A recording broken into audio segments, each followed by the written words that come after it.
Welcome. It's great having you all here. Wow, 15 years goes by in a blink of an eye, and I cannot believe we're coming to the end of 2024. You know, I was reflecting the other day about 2024 because it sure has been one hell of a crazy year. Think of just a short window of time that happened in this country from about the last week of June until November 5th this year. We had a presidential debate where it exposed our current president having lacking his full mental faculties. Shortly after that, we had our former president, who's now running for the presidency, who had an assassination attempt and literally by a half an inch could have been killed. Then we had the Democratic Party toss out their president, replace it with the vice president candidate, and doesn't go through any kind of, real vetting or voting process in the primary. And then we have a very contentious presidential campaign, and probably the greatest political comeback in American history. President Trump gets reelected.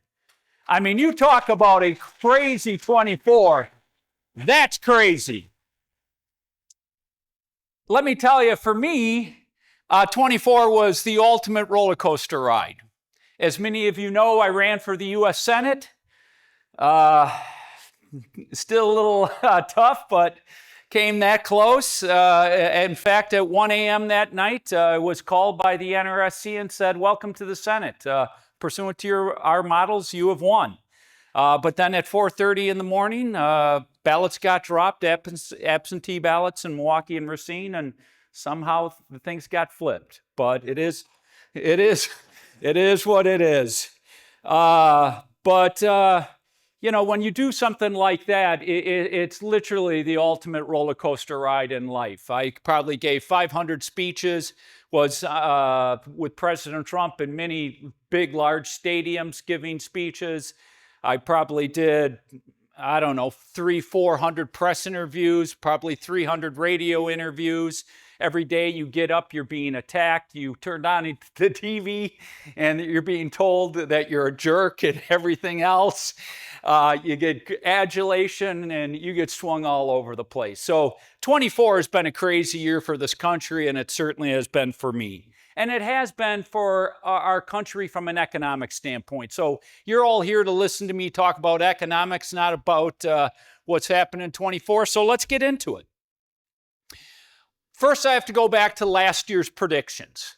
I knew last year was going to be difficult to predict, but I'm going to run through it pretty quickly. If it's in red, it means I missed it. If it's in gold yellow, that means I'm on the dartboard, and if I'm in green, I kind of hit it. So I said last year the U.S. economy will run out of gas, the U.S. will enter a recession, and could turn into a hard landing. However, GDP will be lumpy with one potential positive quarter in 2024. Well, that did not occur due to government spending, which I'll get into in a second, and consumer spending remaining resilient. The economy did not go into recession, and we had positive GDP growth throughout the year. Second prediction was the unemployment rate. Corporations will start to downsize in 2024, and the unemployment rate will slowly lift throughout the year, but remain slightly below 5%.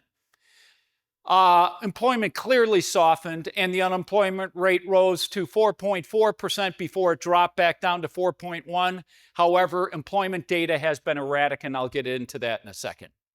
Interest rates.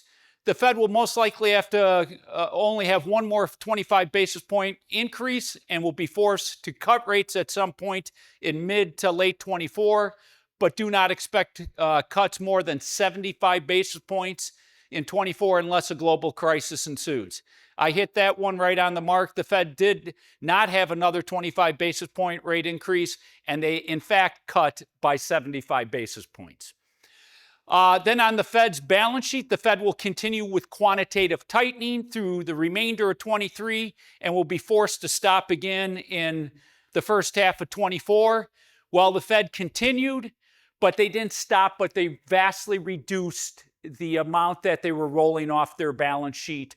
So I'm on the dartboard for that. Then if we look at asset values, I said U.S. equities, the markets will have a 15% sell-off in the next 6 months as investors realize the country is entering recession.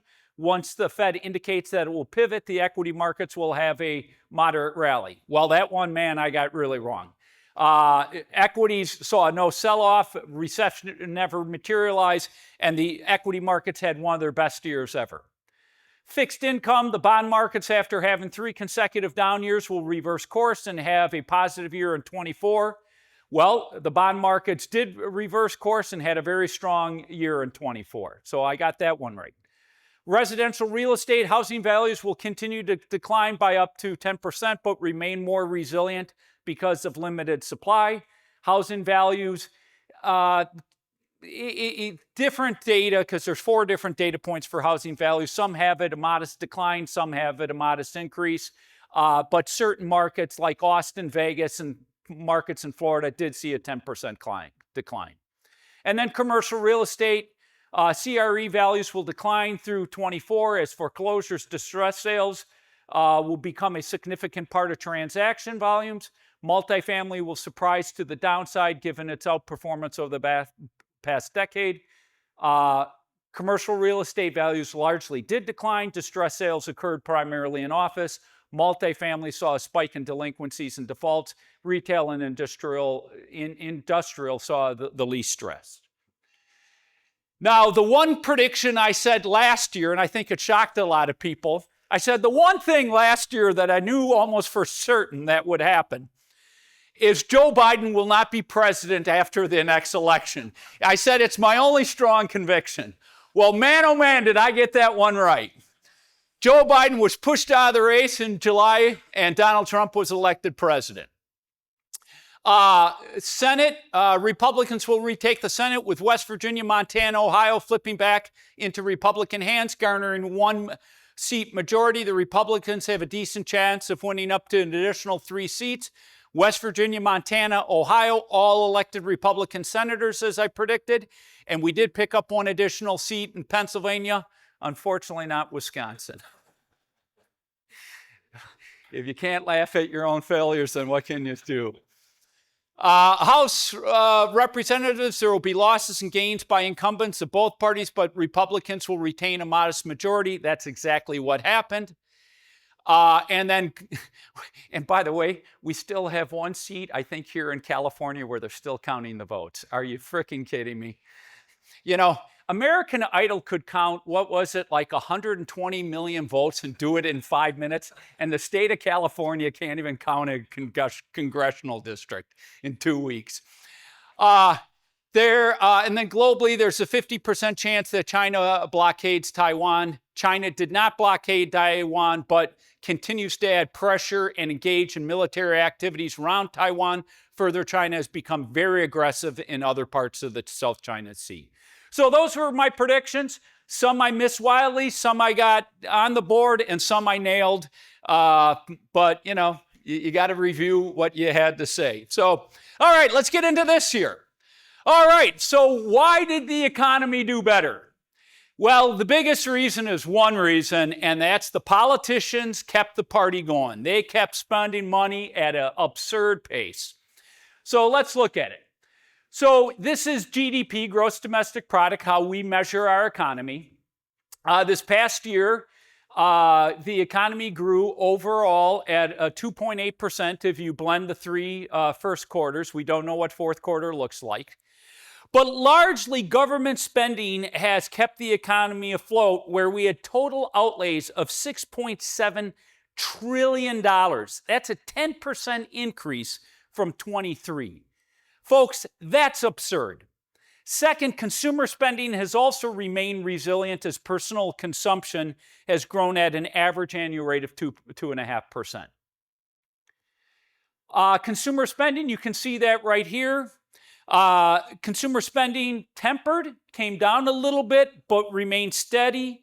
You can see where the greatest spending happened: non-store retailers, food service places, motor vehicles. Now, a big part of that is inflation. That's driving those numbers into a positive territory, but spending remained relatively resilient by consumer. And remember, 70% of our economy is driven by the American consumer. Now, if you look at the servicing or the manufacturing industries, they've become very bifurcated. And this has been going on for almost 2 years now. We track it. The two most important ones are US ISM services, PMI, and US ISM manufacturing. If you look at our manufacturing sector, it has largely been in recession for about the last 22 to 23 months. The line 50, anything over 50 is expansion, anything under 50 is contraction. And throughout the rest of the presentation, when you see a gray bar going vertical, that shows a recessionary time frame. So if you look at 2020, that is obviously during the heart of COVID when the economy was shut down. So what were the main reasons why the economy remained more resilient? Well, I already indicated two of them. One, federal spending. Two, consumer debt binge. Three, illegal immigration. I know that's going to confuse a lot of people. And lastly, the equity market boom. So let's get into each and every one of these. First, federal spending. In 2024, the federal deficit was $1.8 trillion. This accounts for 6.2% of real GDP growth. Now think of it. The economy, I told you, grew at about 2.8%.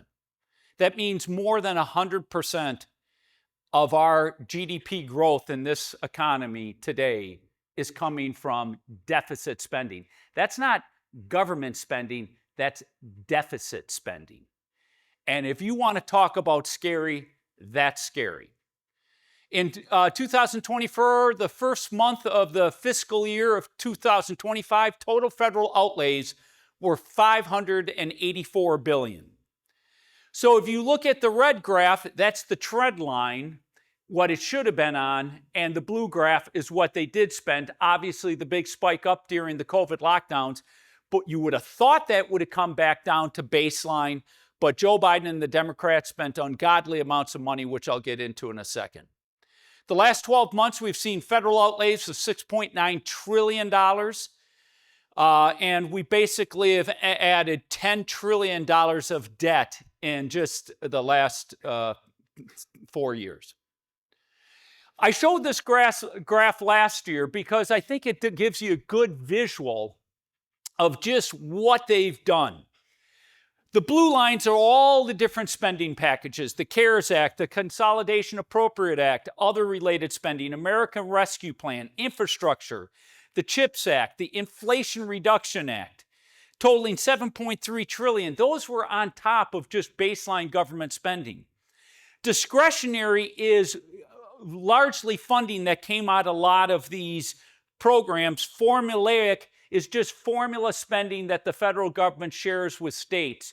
And it just shows you what happened. Now, I live in, my home is Madison, Wisconsin. Very liberal city. Wisconsin was a swing state.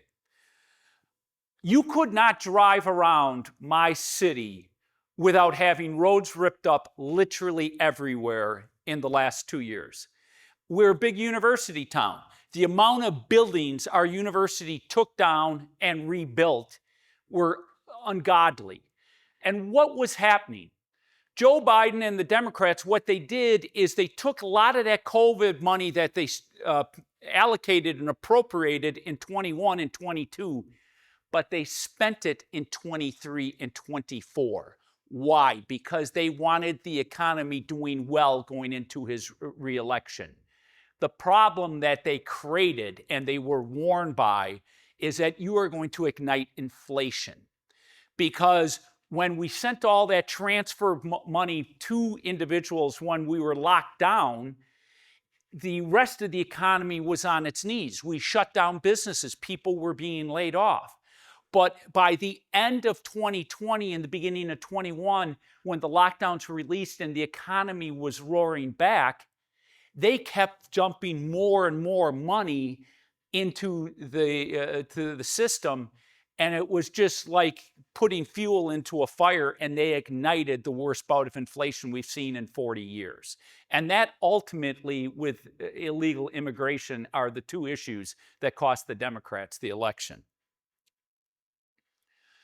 And you can see it here. This is just looking at what has happened since 2000 with our debt.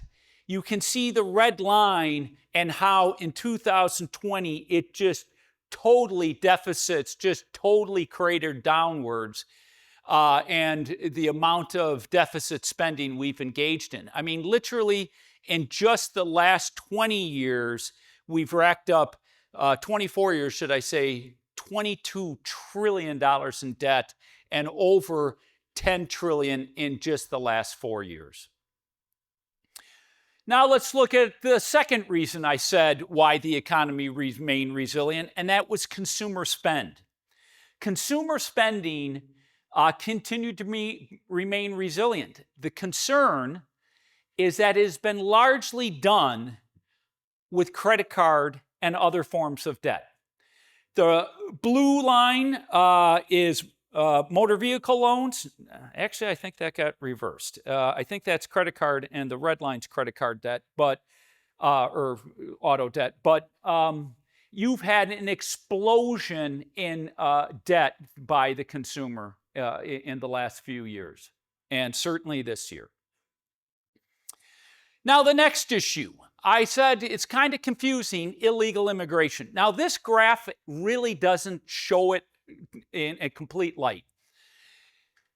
This is what illegal immigration was under the Trump administration, and then what illegal immigration was under the Biden administration. Total illegal crossings. However, what we know is that the numbers under the Biden administration are vastly higher than that. It says here that according to U.S. Customs, it's 8.6 million illegal immigrants. But because the border was just opened and people were flooding across, they had no way to calculate. Most realistic estimates estimated anywhere from 11 million to 20 million. I've spoken to many sheriffs on the southern border. It was a hot issue, obviously, in politics, and most of them put it at about 16 million, give or take. And that's how many people we poured into our country. Now, my state of Wisconsin's 5.7 million people. Think of that. Literally in the last 4 years, we've almost tripled the population of the state of Wisconsin in our country. What it also doesn't show the amount of legal immigration, and one of the things that the Biden administration was doing was making it super easy that were people coming here illegally to go through the process and get legal immigration. Sadly, those people that waiting outside our country trying to go through legal immigration were constantly getting pushed back for trying to do the right thing because they were putting all these people pouring in illegally in here into our country. Now, the question is, why would that support GDP? Well, think of it. If you have that many people coming into our country, they have to eat, they have to have some place to live, they have to get to a job, so they need transportation. GDP is a very poor way of calculating economic prosperity for an individual. So it will push up GDP, but on a per capita basis. It doesn't mean Americans' lives are getting better, but if you jam in another 5% of people into a country, that's going to create a headline GDP growth, and that clearly played a role in it. The last issue is the equity markets partied like it's 1999. And man, oh man, did the equity markets have a big party this past year. Let's take a look at it. Financials were the top performing sector, and that largely happened right after President Trump got elected. A lot of the gains happened just in the last month of November.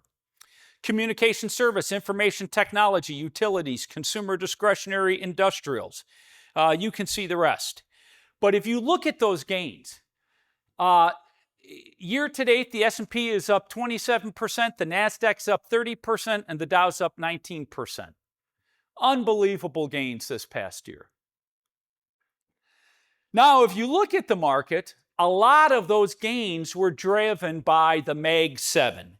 Apple, NVIDIA playing the biggest role in it, Microsoft, Amazon, Alphabet, Meta, and Tesla, all having outsized gains. If you look at them, they were up 38.6%, and they were the big driver of a lot of the gains in the S&P 500. If you just take equal weighted index of the S&P 500, it's up 18.5%. So the Mag 7s were really behind a big part of this growth. Now, I know a lot of people out there probably own stock in some of these companies. To me, as a value guy, I'm sorry, this is insane. Apple at 39 times earnings for a company that's fully mature, that's having a hard time with more iPhone sales. NVIDIA, great company, game changer, but don't you think at some point there's going to be other competitors that are going to come in and this AI boom's going to cool? Microsoft, again, great company, but trading at such a high historical valuation when it's a fully baked-in, mature company. Amazon at 46 times earnings. What do you think their earnings are going to do when we go into the next recession? And I could go through, and obviously Tesla, it's more valuable than all the auto companies, just about all the auto companies in this country, and most of all the auto companies combined in the world. It's insanity, the valuations that are being placed on these companies. And, when it corrects, look, they had these big moves from 2000 to 2000, end of 21, beginning of 22, and then they had a very sharp correction. I fully expect that you're going to see that correction coming rather soon, in fact. All right, so the equity markets have entered another bubble. There's no question about it. This is looking at the two different graphs. The first one is the S&P Forward PE ratio.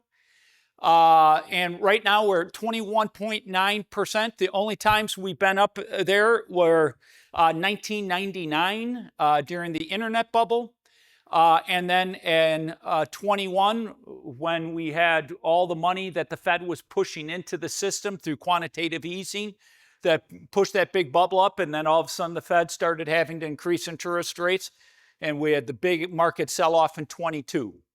But there's other ways, and I'll get into it here in a second, to show that this is actually a bigger bubble than it was in 21 and in 1999. Second is profit margins. We had super outsized profit margins for a period of time during the COVID lockdowns and shortly after that. But as you see, profit margins are starting to drop back to historical trend lines. Now, a good way to look, and I've used this graph before, and this is the Buffett indicator. Obviously, Warren Buffett's considered one of the three greatest investors of the last, 100 years in America. He created this indicator a long time ago, and that's looking at a compilation of the Wilshire 5000 index, the biggest, broadest index of equities, against gross domestic product. Historically, the Wilshire 500 index, and I could take this back, 50, 60 more years, always kind of tracks what GDP growth is.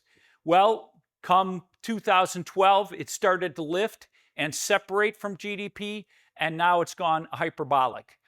Why did that happen? Why did that happen? Why did the equity markets get so much more overinflated than they historically did? It's real simple. It's because when the Federal Reserve really started just pumping money in and massively expanding their balance sheet.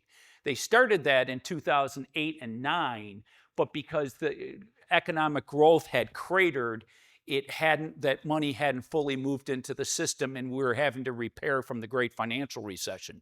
But once we started repairing, all that additional money in the system has to end somewhere. And where has it ended up? A lot of it in the equity markets, which has driven the equity markets to a level that, frankly, don't make a lot of sense. Now, here's another way to tell you what corporate insiders. Now, who would know their companies better than the people that run them? Well, if you look at this, you can see we have a record number of corporate insiders selling stocks in their own companies. This graph goes back, to 2004, so 20-year look back. You haven't seen a time where this many corporate insiders are selling versus buying their own stock. So be careful if you're invested in the equity markets. I don't think this coming year, and I'll get into that, will play out nearly as well as this past year. But there's a lot of signs that this market is really hitting a peaky bubble point and it's probably getting ready for a correction. All right, let's talk about the housing market. The housing market's frozen. We have a very dysfunctional housing market right now. This is what's happened with housing sales activity. It has absolutely collapsed. Not as much for new homes because they're the only ones putting new supply on. But take a look at this. This graph goes back to 2000. You see the big peak up in 2004, 5, 6, 7 before the collapse and the housing bust and the great financial recession. Then you see the market slowly climbing back, never getting back to those peaks, but it's had almost an equal collapse. And literally the amount of homes sold today, existing homes sold, are where we were at the bottom of the housing bust during the great financial recession. New homes, again, down, not nearly as bad as existing. Well, high prices and low inventory cratered sales. Again, the blue line is total homes sold. So you can look back, again, it takes it to 2004. We're literally down. The only place that was worse was beginning of 2010, where new homes or home sales were lower. So we're right now on an annualized rate of about 4.5 million homes sold in this country. Housing values, on the flip side, have remained incredibly lofty. I thought they would have sold off a bit more. We clearly have seen it, as I mentioned earlier, in markets like Austin and parts of Florida and really frothy markets that really boomed, as seeing a big correction. But housing values as a whole have held up there. It's interesting. The collapse in 2008 was driven by a flood of sellers who were sitting on bad mortgages, IO, payment mortgages, all the rest, with very limited buyers. Today, it's a lack of sellers with a younger generation desperately trying to own a home. Now, a big part of why activity has been so low is because of inventory. And I showed this graph last year, but I think it's important to remember because this plays such an important role in the housing market. And that is, when interest rates collapsed in 2000 during the COVID lockdowns, everybody went out and refinanced their mortgages. So if you look at the dark kind of blackish line, that shows how many mortgages are below 3%. 25%, if I can see those numbers correctly. People that have mortgages between 3 to 4% are 33%, and people between 4 and 5% are about 15%. So literally, we have 73% of all mortgages of people in this country that have a mortgage rate below 5%. Well, if you're going to sell your home and you go buy a new one and you have to get a new mortgage, what's it going to cost you today? High 6s, low 7s. That is why people are not selling their homes. And that is why inventories have been so low. And we can look at it right here. Again, the red line's housing prices, and the dark blue line is housing inventory. And you can see the utter collapse in inventory, even lower it got than it did during the great financial recession. Now, here's the interesting thing. We are finally starting to see a change in inventory levels. And I think we're going to start seeing in the year ahead a fairly big change in inventory levels. Now, typically, there's certain reasons why people have to sell their home other than they just like a nicer home or a bigger home or adding more kids. It's death, divorce, job loss, job changes. But another dynamic has unfolded, and that is the cost of homeowners insurance. Homeowners insurance is skyrocketing everywhere. In Florida, think of what just happened in the Carolinas with that hurricane. You're going to see rates explode there. Think of what's happened here in California. The place where my wife and I have a home, we can't even basically get homeowners insurance because we have a house that's on the canyon and there's fire risk. So it is becoming a major problem. And then the other issue is property taxes. You know, in this state, you got Prop 14, but in most states, property taxes are escalating tremendously. So a lot of people are being pushed out of their home because they can't afford the homeowner's insurance or the new property tax hits. So I think we're going to start seeing inventories continue to go up. And we've seen 520,000 new supply coming on. And in almost every single market, you're seeing this happen. In fact, in Newport Beach, you're seeing it happen. And everybody would say, oh, inventories won't change. Newport's so tight. No, it's happening here. Now, another issue, because of these incredibly high prices, homes are unaffordable. This is looking at how much household income it takes to own and buy a home. 7.2 times. Now, historically, that number is, you know, from 1959 to year 2000, that was less than 5 times your annual income that it would take to buy a home. 7.2. This is higher than the peak of the housing bubble. Folks, this is not sustainable. It won't be sustainable. And if you want to look at something sad for younger people, this is the age for a first-time home buyer, a repeat home buyer, and all buyers. So, you know, in 1982, for a first-time home buyer, you could be 29 years of age. For all buyers was 31 years, and for repeat buyers, 36. Look at the ages now. For a first-time home buyer, 38 years old. I mean, I remember I bought my first home when I was 28 years old. To think it would be a decade later for all buyers is 56, and for repeat buyers, 61 years old. That's nuts. That is completely nuts. So I think it's going to change because the law of economics mattered and math matters. And this is all unsustainable. And I think the year of 25, we're going to start seeing that correction happen. All right, commercial real estate. Commercial real estate continues to be stressed. This is total commercial real estate transaction volumes.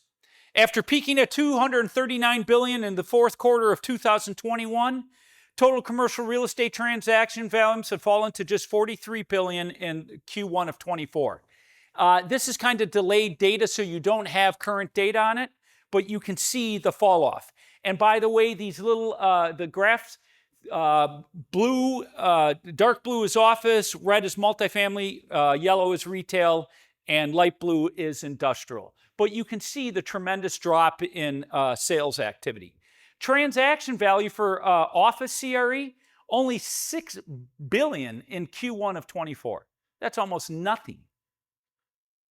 And distressed sales are picking up. Now, let's look at what's happened to cap rates. And when you think of a cap rate, if you don't know exactly what a cap rate, just think of a yield. So when you buy, you know, multifamily, the low yield was 4.9%. Multifamily has moved up to 6.1%. For office, the low was 7.1. It's now 8.9. And by the way, I don't believe this data. This data all comes from CoStar. And CoStar is an aggregation of small big all over the country. But if you're talking any major metropolitan area, your cap rate on office is probably double digits. Industrial moved from 6.2 to 7.6, and retail 6.7 to 7. Now, this coming year is going to bring a lot more pain for the CRE market. Why? Because last year we had a big wave of maturities where people that financed their properties 5 or 10 years ago, or whatever the duration, all of a sudden those mortgage rates got repriced at a much higher rate. Well, this coming year, we have another tremendous amount of mortgage refinance. Now, what happened last year, a lot of banks extended and pretended. We'll give you more duration, we'll move up your rate a little bit, we'll work with you. We'll still see some of that, but if the cash flows aren't there, eventually the banks are going to say, it's not working, we're going to have to take the property back. And you're seeing more and more of that, particularly in commercial office. So when you're looking at these graphs, these are just looking where commercial mortgages sit. The dark blue is banks, the red is CMBS, the light blue is life companies, and the green is the GSEs, and the gold line is, private debt funds.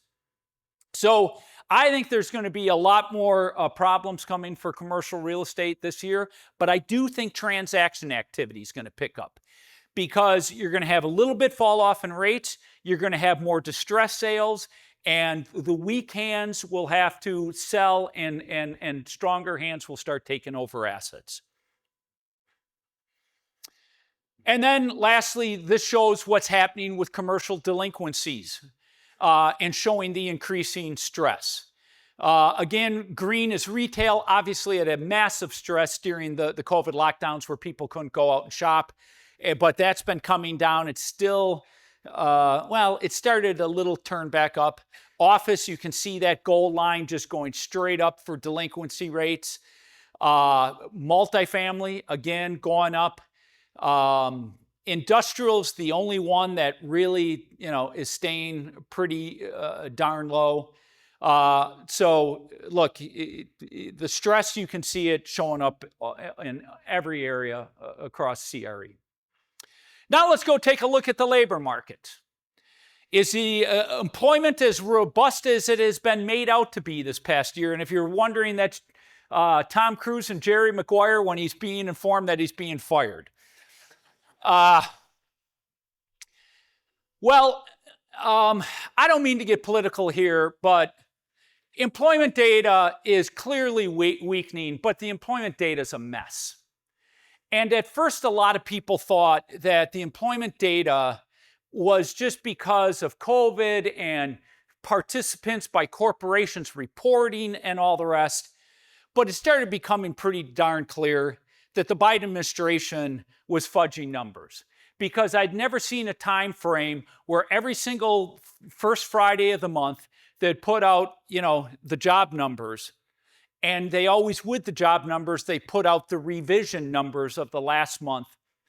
And for literally, I think it was 22 out of 23 months, you'd see this big job numbers posted, but the revision was always lower. Usually a revision will be higher, it'll be lower, it'll jump all over month to month as they're just trying to, fine-tune the numbers.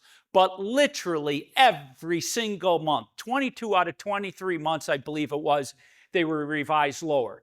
And then in the summer, a whistleblower at BLS, Bureau of Labor Statistics, came out and said they've really been fudging the numbers. And then they had to rush out and announce that, we have a negative revision of 818,000 jobs. So the job market has not been anywhere near as strong as what the press were making it out to be this past year. And clearly we're starting to see that happening in the payroll data, which is the establishment survey. That's where you survey companies and ask them, how many people are you hiring? Well, if you've seen the latest couple months, the numbers have gotten very poor. The last one where jobs were just growing by 12,000 versus the 180 to 220,000 that we were seeing or thought we were seeing. Interestingly, the unemployment, which is the household survey where they call households and ask people, are you employed and are you fully employed? That number was going up and was increasing pretty quickly up to 4.4.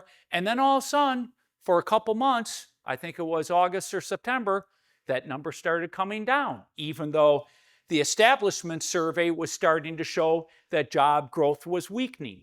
So these numbers, which typically correlate, were not even correlating. And again, there are probably politics going on involved in our job numbers. The main point is the job market isn't anywhere nearly as strong as what the press has been telling us the past year.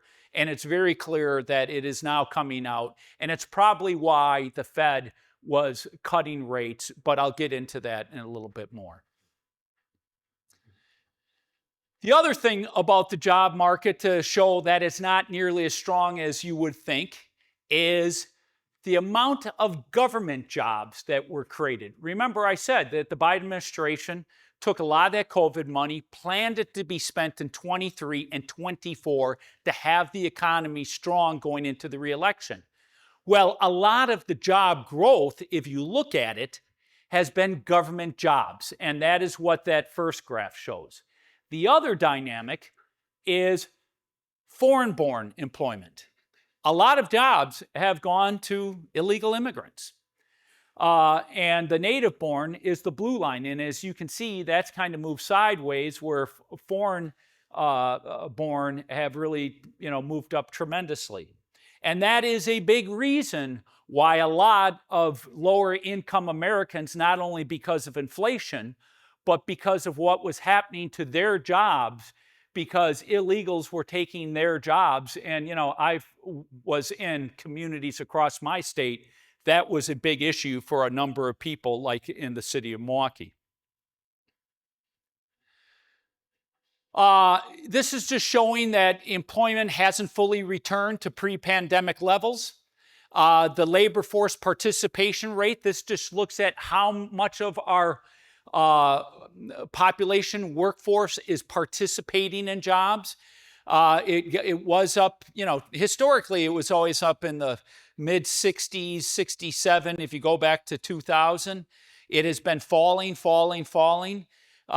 Pre-pandemic was 63 and call it a half, plunged. It still hasn't gotten back to there. Today it's at 62%.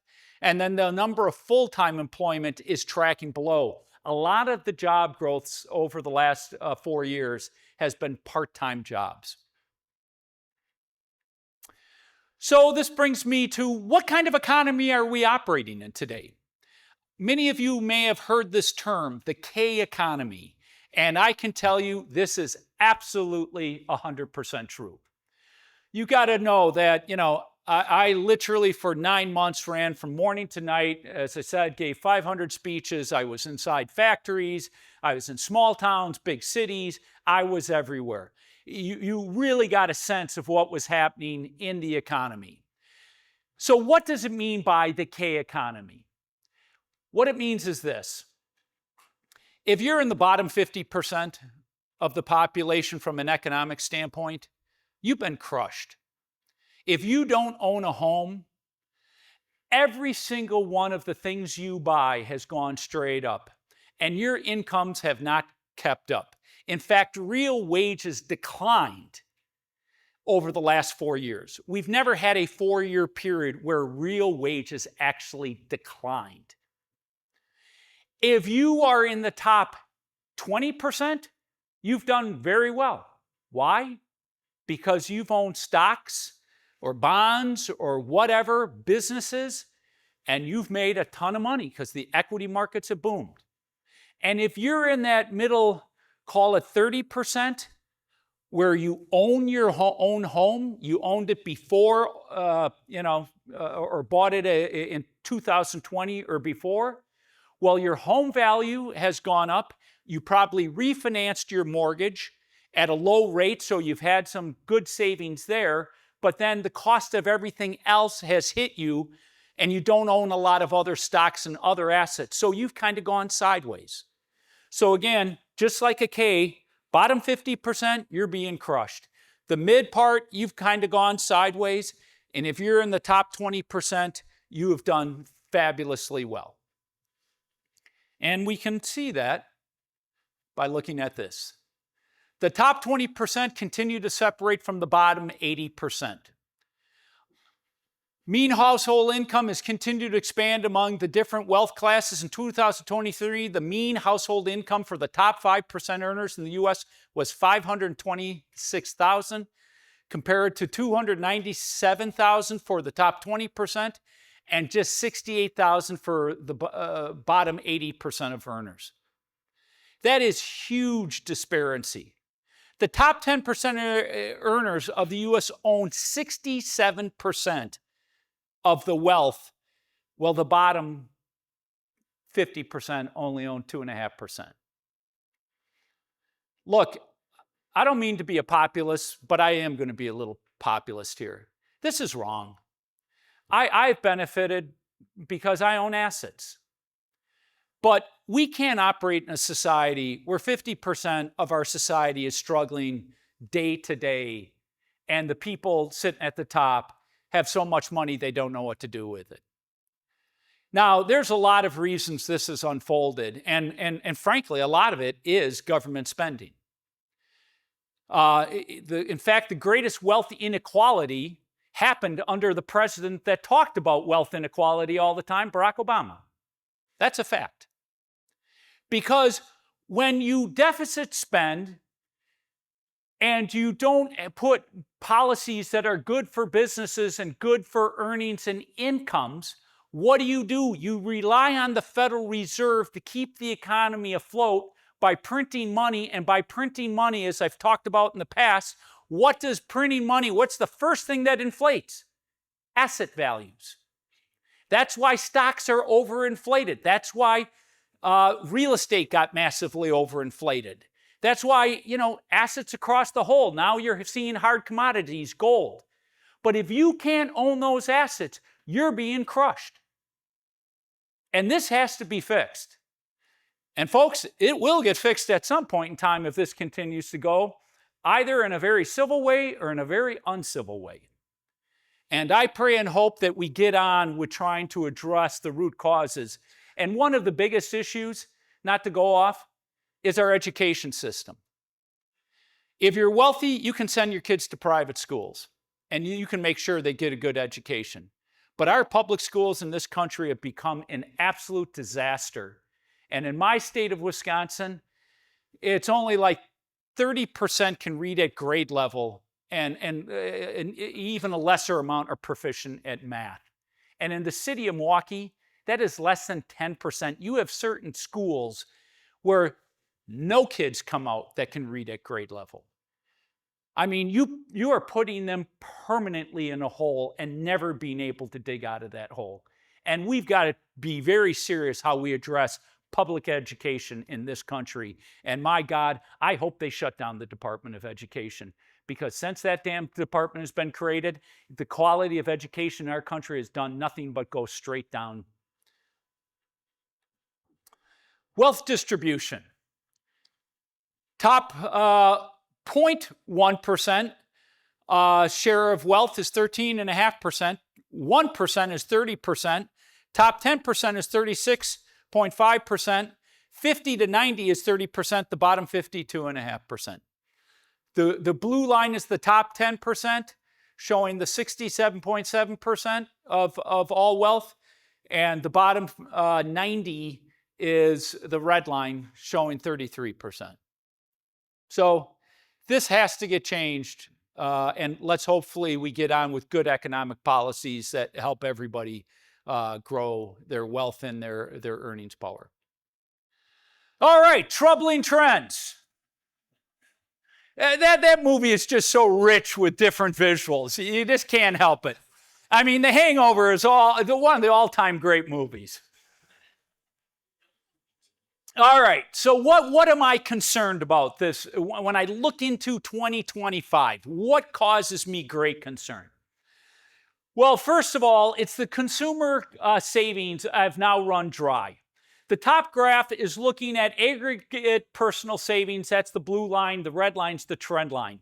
As you can see, what the trend line, the red line was going with the blue line. All of a sudden, you had this massive increase and spike in 2020 and 21 of personal savings. Why?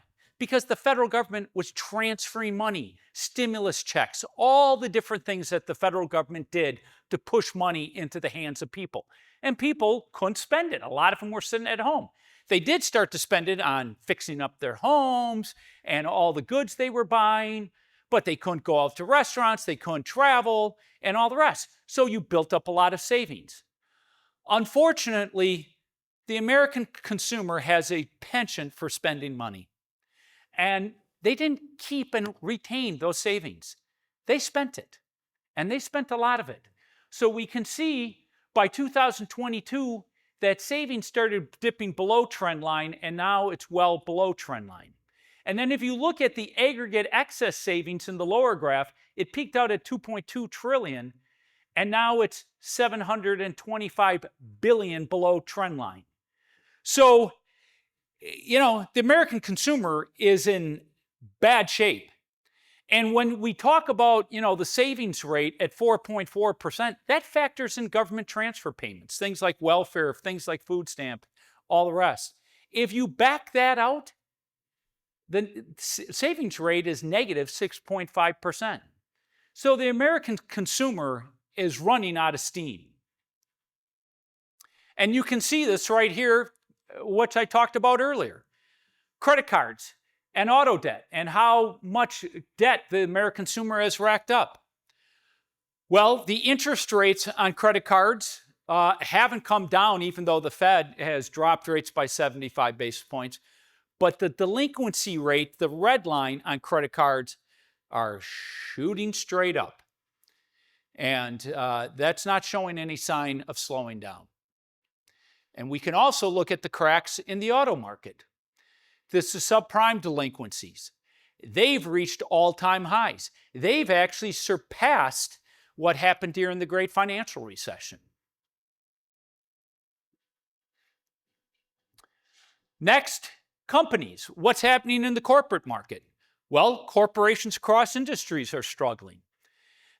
This is looking at every single year from 2010 to 2024, corporate bankruptcies. As you can see, the blue is bankruptcies through October. The red is through the balance of the rest of the year because we don't know what the rest of the year is. But if we project, it's going to come in at about 684 bankruptcies, which the only higher year was 2010 during the Great Financial Recession. So corporate bankruptcies are ticking up across the board.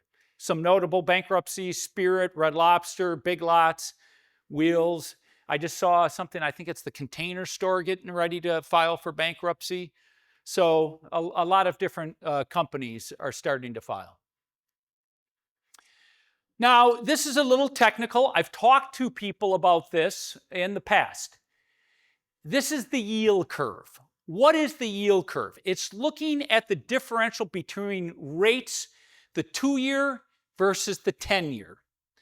Typically, in a healthy economy, the 2-year rate is going to be lower than the 10-year because you're going to demand a higher yield to store your money and buy a bond for a 10-year duration. You're taking duration risk. But every time the yield curve inverts, where long rates go below what short rates are, it has always been a predictor of a coming recession. So when you see the zero line going across and you see that blue line going below it, that is when the yield curve inverts. And then if you see when it inverts, you go out typically 18 months, you hit that gray bar, which shows recession. And interesting enough, it has been a pretty darn good indicator of every coming recession. But it generally starts when the yield curve starts to uninvert. And that's because the Fed is starting to have to take short rates down and long rates start moving up or do not come down at the same clip. And that is what is happening right now today. So if you look at it, a lot of people are saying this is a pretty good indicator that we may be heading into recession. But the biggest risk of all, those are all troubling trends. This is the big issue. This is the big kahuna issue that we will be dealing with as a country literally for the next 2 decades. The damage that we've done has been unconscionable to the government's finances. This is government debt. Look at that chart. We have $36 trillion in debt. It previously took us 234 years to rack up the amount of debt that they've racked up in the last 4 years. They basically bankrupted our country. That red bar down there, those are the 10 largest banks, the total balance sheet of the 10 largest banks. You know, some would say we got to tax the rich more. You could tax Bill Gates, Jeff Bezos, Elon Musk. You could just confiscate all their wealth. You're not even going to make a dent in what you're with this debt. This is the crisis of our lifetime now. And in fact, they're racking up another $1 trillion in debt in about every 4.5 months. And you can see the debt to GDP. We peaked out after World War II when we were fighting a war. We had to rack up debt. But the good thing is after World War II, we brought all these people back because the economy, our GDP was all war-based, and all these people came back, and our GDP grew, and particularly with all these soldiers coming back, getting married, and starting businesses and starting families, and the population was booming. So we were able, through financial repression and some really difficult years in the 40s and 50s, because leaders back then were disciplined and would make the hard choices to get our country's finances right, versus today, we cured our debt problem. Today, we're at our all-time high. Well, we peaked out in 2020 because, again, GDP was suppressed. But now GDP's back, and by the way, we've used a lot of inflation to try to inflate our debt away, but we're at 122%. Typically, it's, by most historical studies, anytime a country gets more than 90% debt to GDP, they get into economic trouble. And now we're at 122% and growing. This is going to be a big issue for the next couple years combined with that, and that is the Treasury debt maturities.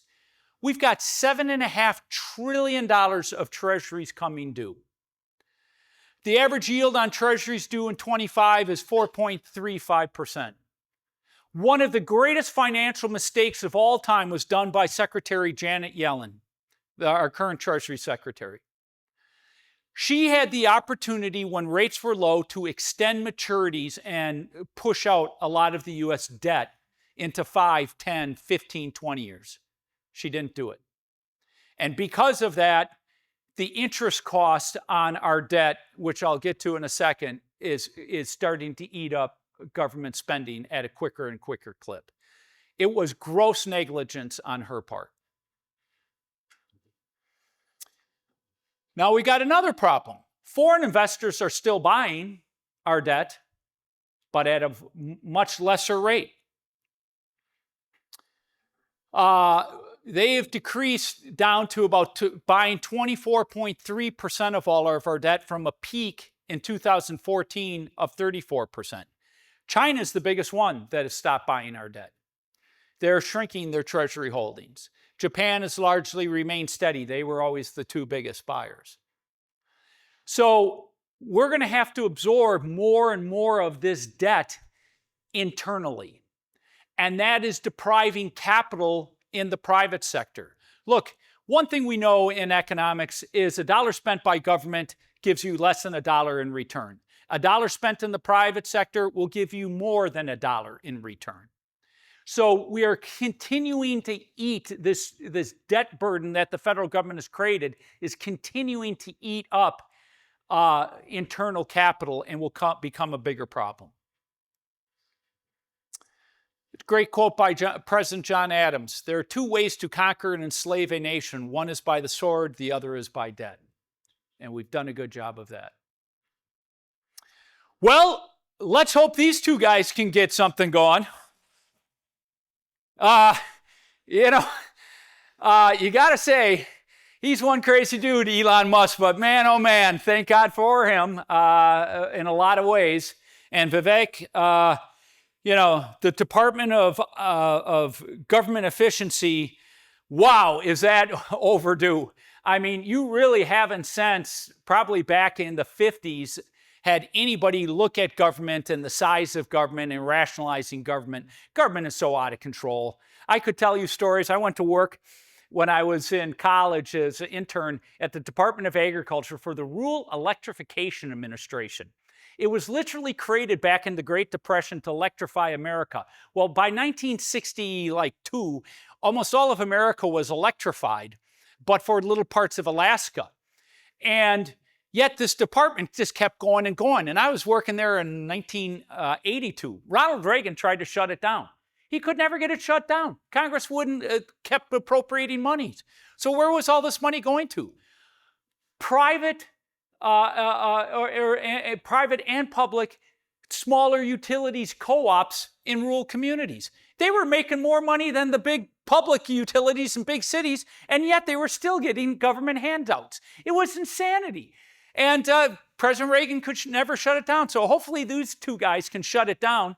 And one of the best things I've heard is them finally saying, look, if you're not going to be back in your office and at your desk, then just consider yourself terminated. I mean, do you realize federal employees are still not working in their offices? I mean, everybody else in the world is back at working in their offices. Everybody's come back to work. But if you're a federal government employee, you still can be working from home 5 days a week. So let's hope they bring about a bunch of change. But here's the problem. In them bringing about that change, that's going to cause a lot of economic stress. It needs to be done. It has to be done. Because if we don't do it, we're just going to get ourselves in worse and worse shape. But in the short term, when they start slashing those jobs and they start slashing that spending, I already showed you how much of our GDP was dependent upon government spending. So that's why I think we're coming into potentially some difficult times as well. And by the way, Elon Musk basically said that. If you heard what he said, yeah, it's going to cause a lot of short-term pain, but it's a necessary thing. And in the mid to long term, it will be enormously beneficial. And I 100% agree with him. All right, so Uncle Sam ran up one hell of a tab, and now we all have to pay for it. So how do you pay for this? Well, you pay for it through taxes, through financial repression, holding rates lower so you can't get as much money on your savings. And the biggest way how governments have always made you pay for it is through the most insidious backdoor tax called inflation. The red line is core CPI. The blue line is headline CPI. That is the graph on the left, and on the right is PPI. So Consumer Price Index, Producer Price Index. PPI is just looking at producers, businesses, what's happening with them. Obviously, as you can see in both cases, inflation spiked significantly in 2021 and 22. It has been coming down in both cases. However, it has all of a sudden stopped coming down. And, the Fed has said we want to get to a 2% baseline. It is now not getting down to that 2% baseline and is getting sticky. This shows you what inflation has done to the past 4 years. This looks at every presidency. Joe Biden's, where he is at in his presidency right now. And then Donald Trump with his first term, and then Barack Obama over his 2 terms, George W. Bush and Bill Clinton. As you can see, the inflation differential between Joe Biden and all the other presidents. Donald Trump was the lowest, and the rest of them kind of all in that same glide path. This is just an important thing to look at. Sometimes we got to boil it down to, how is this really playing out? Okay? Now, I'm not a big McDonald's eater. Occasionally I'll hit a Chick-fil-A. But I mean, look at this. A Big Mac went from $1.79 to $4.19. Medium fries, $1.29 to $3.89. McChicken, $3.99 to $7.49. I mean, this is crazy. The total price increase is 141%. For Chick-fil-A, a little bit better, up 80%. My wife and I were just flying here from Wisconsin. We went through the Denver airport. We had a limited amount of time. I can't stand airplane food. It's just so awful. So we swung by one of these places where they have the little wraps, and they had this little, like the littlest thing with a little hummus and like 4 carrot sticks and a celery stick. Seriously, we grabbed 2 wraps. I mean, they were both really small, and this one little, vegetable thing with hummus. It cost $40. I was like, I almost wanted to put it back. Does $40 matter to me? No, but it's like, how can this be $40? And I'm like, and I said to my Joe Biden's inflation, and some woman overheard me goes, well, he's not there anymore. So yeah, this is why. I mean, when you wonder why President Trump won, I can tell you there's 2 reasons. Without question. 2 reasons. Well, there's actually 3. First reason is this: inflation, without question. Number 2, illegal immigration. It was affecting every community, everywhere. I mean, in Wisconsin, even in a small town of 5,000, we had a Venezuelan illegal immigrant brutally rape a mother and her daughter. We've had killings, all the rest, and it just upset people. And then the last one was all the cultural issues, trying to force school boards across I couldn't believe they were doing this during election. Department of Education was trying to change Title IX to allow guys to play in girls' sports and go into girls' bathrooms and locker rooms. And those 3 issues were really the reason that people just said enough is enough, and why we had this landmark sweep across the board. All right, so what does the Fed do? This is probably one of the biggest questions all of you who own assets, particularly real estate. What is the Fed going to do with interest rates? And we have Jerome Powell on a tightrope. Why? Because, man, he is in one difficult position. He is going to have to thread the needle, and I don't even know if it is possible to thread the needle. Let me explain why. Let's first look what has happened with rates. Okay, so we took a look at rates from December 21, when they were rock bottom lows. Fed fund rates was at 8 basis points, 2-year Treasury at 56, 5-year 115, 7-year 135, 10-year 143, and the 30-year mortgage at 310. You can see the rate differential by December 1st of 23, up 525 basis point rate increase, what the Fed brought about. 2-year Treasuries up 400, and you can see the rest. Now, look at what has happened since December of 23 to December 1st of this year. The Fed has reduced interest rates by 75 basis points, but look at what's happened as you get longer duration. The 2-years only come down by 40 basis points. The 5-years only come down by 8 basis points. The 10-years only come down by 4 basis points. The longer duration of the market's worried that inflation's coming back. And if you look at the Fed's preferred way to look at inflation, it's the PCE, the personal consumption expenditures. And that was coming down very nicely. But all of a sudden, it started to go flatline. And now it's starting to tick up. So could we be heading into stagflation? Will inflation be harder to get out? Did they move too quickly by cutting by 50 basis points? Well, they've cut 75, but they did 50, in September, right before an election, which a lot of people thought a little troubling. So what are they going to do? Can they continue to cut if inflation is starting to reaccelerate? But this is their other problem. This is the interest cost on our debt. And you can see how that is absolutely exploded. And why I was saying about Janet Yellen and the failure that she did by not extending our maturities. The interest costs on our debt in this coming year ahead is $1.1 trillion. This is how a debt crisis finally breaks a country, because it's the cost of carrying that debt that starts squeezing out all other expenditures. If you look at 2024, the biggest expenditure, Social Security, $1.46 trillion. Healthcare, $912. Interest costs, $882 billion. Next year, $1.1 trillion. And in a couple of years, it'll be bigger than Social Security.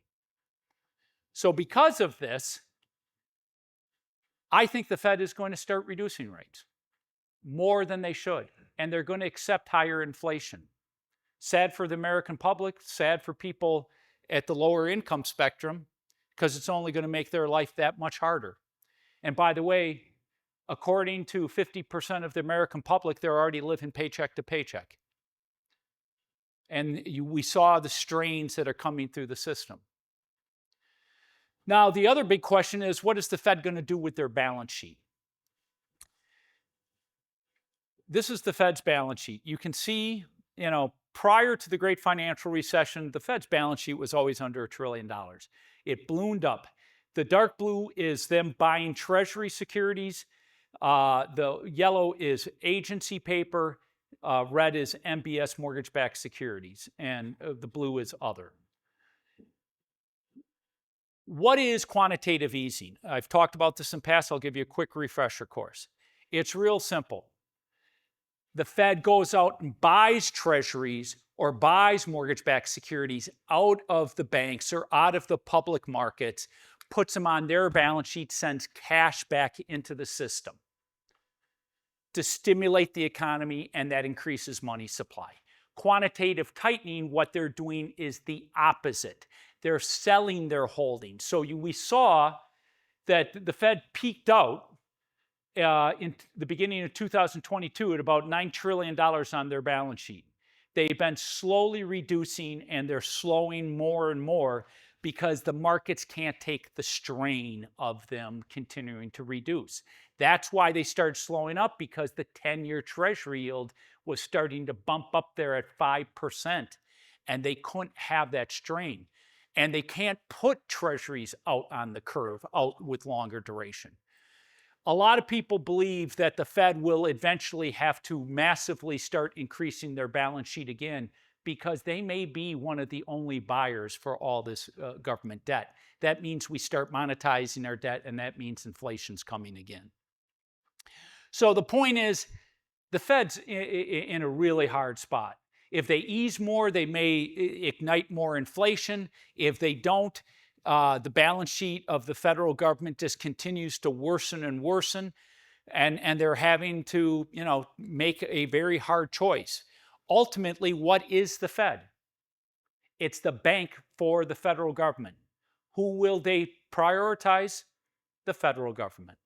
That's why I think the Fed will reduce rates, but I'll get that in my predictions for next year. And then lastly, this is money supply. They pump so much money in with all their quantitative easing and their expansion of their balance sheet that helped ignite inflation. They started reducing the money supply. The left is money M2, and then the right is M2 just year over year, and you can see the money supply is back up increasing.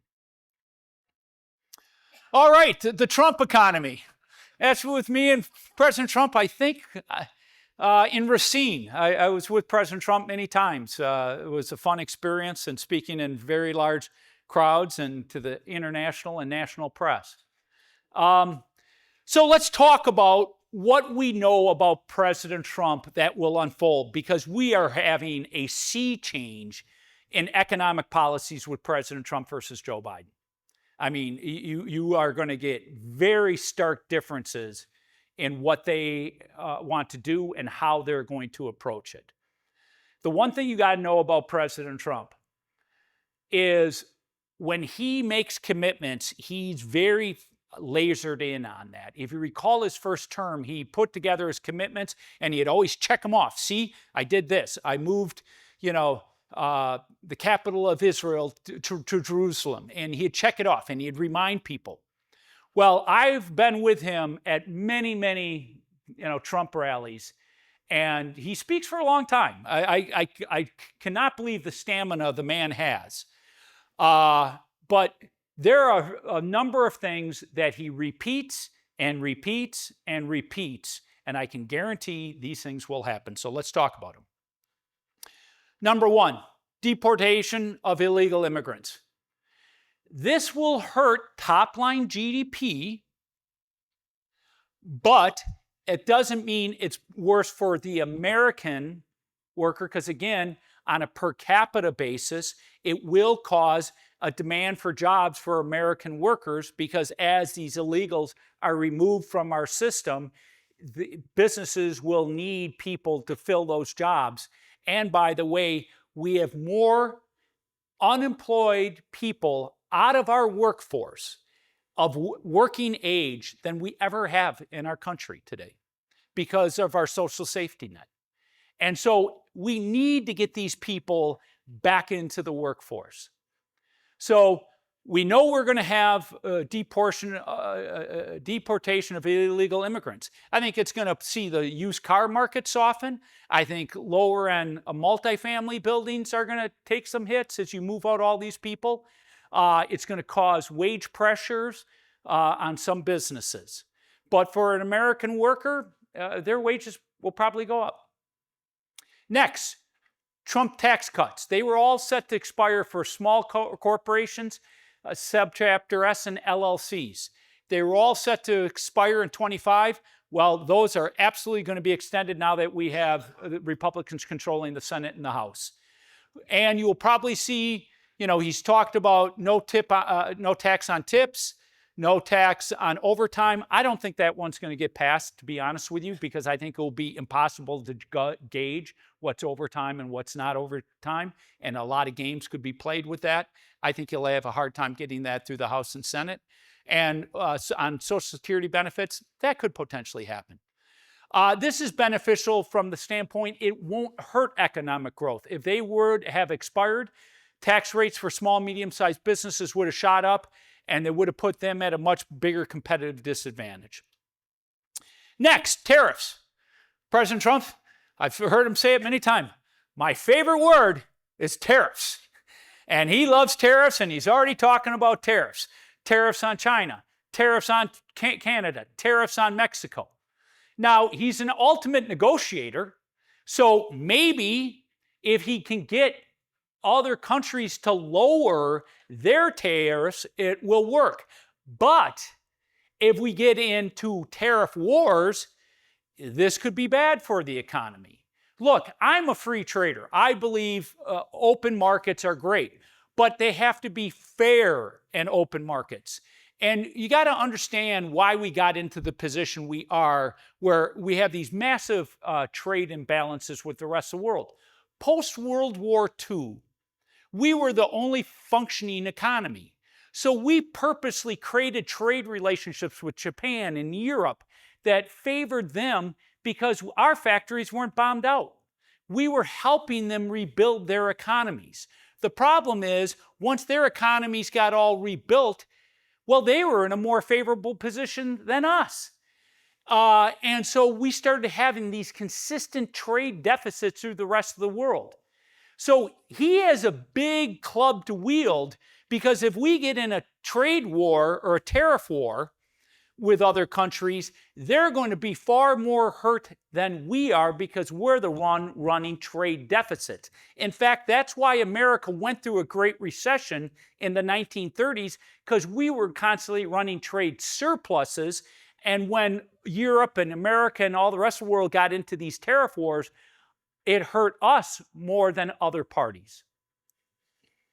So we don't know how this will play out.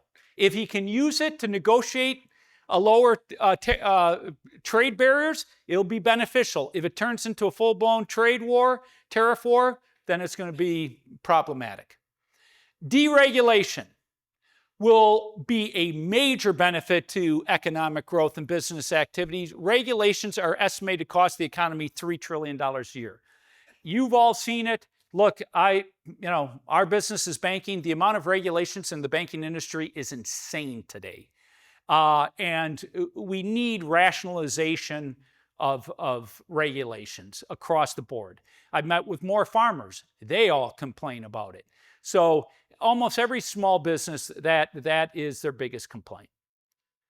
Next, government spending potentially will be slashed by DOGE. That will hurt economic growth in the short term, but will be critical to the long term. And then lastly, drill, baby, drill. Drill, drill, drill. Their plan how to deal with inflation is to use domestic energy sources, open up pipelines, drill more, and bring down the cost of energy, because energy flows into almost everything, the shipping of every good, the making of almost every good, the moving of us to and from our work, heating our homes and our office buildings. So they plan to be very aggressive with our domestic energy. These are the things we know that will unfold.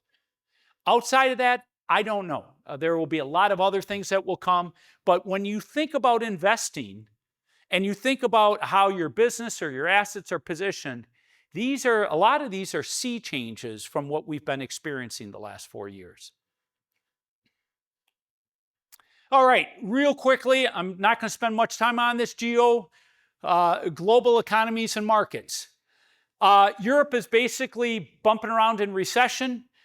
Germany is basically in recession. France bouncing around, getting weaker. Italy, Spain. Spain's doing the best of them all, and Netherlands is okay. But if you look at the Eurozone, their inflation rate's coming down. It is now starting to bump up a little bit. But by all measurements, both their manufacturing and their servicing sector is almost ready to go into recession. And I think Europe's going to have a really tough year this next year. China, I've been talking about this for 4 or 5 years, so I'm not going to spend a lot of time. China is in dire financial condition. Their gross domestic product, I don't even waste time. I look at what they report, because their numbers, when they were booming, were stronger than they were reporting, and now they're weaker than what they're reporting. They have a housing bust, 40+ million excess housing units with a collapsing population, which shows the birth rates down here in the bottom right-hand graph. Birth rates versus death rates, their population could literally shrink by 25 to 30% over the next 20, 30 years. And then lastly, up in that upper right-hand corner, that shows foreign investments. And this is going to be a big problem for them. Western corporations are quicker and quicker to move out of China, reposition out of it. And with Trump and tariffs coming on, this will only accelerate it, and the aggressive position that President Xi has taken towards foreign investment has been very negative. All right, drum roll, the predictions. I have to be insane to try to predict 2025. That's Doc Brown from Back to the Future. And frankly, I probably need a device like that on my head to try to figure it out. Because, man, you got so many cross currents and so many issues coming. So, let me give it my best try. For the U.S. economy, there are enormous cross currents that will occur in 25. Trump is inheriting a weakening economy with a severe debt problem. Conversely, the enthusiasm of a pro-business president with deregulation and retaining lower taxes are big positives. My best estimate is that GDP will be lumpy with a negative and positive prints throughout the year, but overall economic growth will come in at a very muted level of like 1.5%. Unemployment rate. Unemployment will weaken as the economy softens, illegal immigrants are removed, and the significant increase in government jobs in 24 will reverse as federal workers are forced to go back to the office and DOGE starts to rationalize the federal government workforce. Unemployment, in my view, will lift to a range of 4.7 to 5.1% as Americans fill the void left by illegal immigrant labor leaving. Interest rates, probably one all of you are very interested in if you're thinking of refinancing an asset. The Fed will continue to cut rates throughout 2025, but it will not be in a linear fashion. Typically, when the Fed cuts, they, 25, 25, 25. I think you're going to see them halt for a meeting or two. Then it could be a 25 basis point. It could be another halt. But I believe they will continue to cut because I already kind of talked about if they have to make the choice between the American consumer and hammering them with inflation or the federal government and the problems we have with our finances, they're going to try to get the financing costs down for the federal government. So I think we're going to end up at the end of the year with probably somewhere between 75 to 125 basis points worth of rate cuts. Lastly, the Fed balance sheet. They will continue to reduce their quantitative tightening for the first part of the year, but will stop quantitative tightening altogether and may be forced by the end of the year to start buying treasuries again through quantitative easing. All right, prediction for asset values. The rally in U.S. equities will continue through the end of the year and into the beginning of 2025 just because you get a lot of fund flows coming in, mutual fund flows and all the rest, corporation bonuses and 401k flows into the markets in January and February. But then I think pretty quickly after that, we're going to see a sharp reversal of 15, 20%. It could be more. But when the Fed starts quantitative easing again, you could see the market start taking off. Probably not back to the highs we're at, but you could see the market start to take off again. But it's going to be a very choppy year in the U.S. equity markets. Fixed income, I already kind of told you because I told you what rates are going to do. Overnight rates will drop and continue by the Fed's cuts. But mid to longer durations will be more stubborn without a corresponding drop in rates. Don't get me wrong, 10-year, 5-year rates will come down. They just won't come down at the same pace what the Fed's doing with the overnight rate. Residential housing.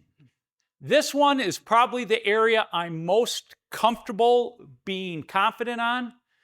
I think housing values will fall from 7.5% to 12.5%. It could be a little bit more nationwide as inventories continue to uptick across the country as homes are unaffordable for the majority of Americans.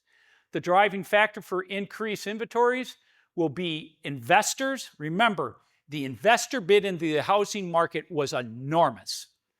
And a lot of these investors are going to wake up and realize they're not making any money. And once housing values start coming down, they're going to panic and they're going to start putting more and more houses on the market. That's what's happened in places like Austin. That's what's happened in places like Florida, where you had a huge investor bid into the market. And then, as I talked about earlier, the impact of rising homeowner insurance costs, property taxes, and employment issues will continue to drive people to put their homes on the market. Commercial real estate. Performance will vary significantly due to asset class and location. Office properties will struggle due to the lack of financing availability. Folks, there's almost no financing availability for commercial office out there. And if you get it, it's very expensive. We're one of the few banks that will do it. But it is tough out there for a lot of people to get financing. Multifamily will see a modest uptick in vacancy rates and delinquency rates as loans reprice due to maturities. Retail will find more difficulty as more retail bankruptcies occur. The big benefit for commercial real estate will be a drop in rates, and transaction volumes will pick up. Because again, I think what you're going to have is you got a lot of institutional capital or vulture capital sitting on the sideline ready to buy assets that go belly up. So I think you're going to see more transaction volumes happen this year. Last set of predictions, global and political. United States, 25, the US will be unprecedentedly crazy. Legacy media will collapse. The economy could go through convulsions with a weakening labor market and yet sticky inflation. Trade wars or real wars could expand. We're living in a very dangerous world today. And I will tell you one thing, which I'll get here in a second. I think the conflict in the Middle East may pick up a little bit, but let's wait till I get there. China. The Chinese economy will continue to worsen as Western companies further their disinvestment from China, and the property markets continue to fall. Geopolitical tensions with America will increase significantly. Middle East. President Trump and Israel will go aggressively after Iran. Iran tried to assassinate President Trump. I can assure you there's going to be payback. And Iran has been a cancer in the Middle East. And a lot of the other Middle Eastern countries are encouraging Israel and America to finally deal with Iran. I think economic sanctions are going to come back on Iran in a very meaningful way. That means their oil flow is going to be vastly reduced. But I would not be surprised in the least if you don't see both Israel and American military go after all of Iran's proxies and maybe even Israel hitting Iran like they already have some of their critical infrastructure. So I think that part of the world is going to get a little bit more dangerous here soon. Eurozone will continue to slip into a deeper recession, and political change will continue to sweep across Europe as their economies falter and anti-immigration sentiment continues to build. Look, you go over to Europe and you talk to people, waiters and all the rest, a lot of them are like, we need change in our country. We need somebody like President Trump to reboot the system. And by the way, I wrote this, and what happened last night or this morning? The government of France is probably going to fall. I'm telling you, the sentiment in Europe is ripe. They're angry about the mass immigration that has happened into their countries over the last 5, 6, 7 years, and the economies are a mess. France is in every bit, if not a worse economic position with their debt problems. So I think Europe is going to go through a really difficult time, and I think it's starting in 2025. Lastly, you got to have some fun. A desperate fan base will finally get their first Super Bowl. Either Detroit Lions or the Buffalo Bills will win the Super Bowl this year. Look, I'm a Packer fan, so I want the Packers, but you know what? I'd love to see either one of those teams. I mean, think of poor Buffalo. They went to the Super Bowl 4 times, lost every time. And Detroit hasn't won a world championship, the Lions, since the 1950s, before the Super Bowl was even created. So those are my predictions for 25. I'm crazy for even trying to make them. Look, folks, it was wonderful all having you here. I hope you learned something. I will say, you know, life is crazy right now. The world, I think we've sped up the pace of change, all the rest, and I think it's putting a lot of strain on a lot of people and societies, and I think we're going to live through another very chaotic 2025. So I had a big birthday this year. I'll leave you with this. Live boldly because life is short, man. All right, thank you, everyone. Really appreciate it. Have a wonderful day, and thank you for being a customer of Sunwest.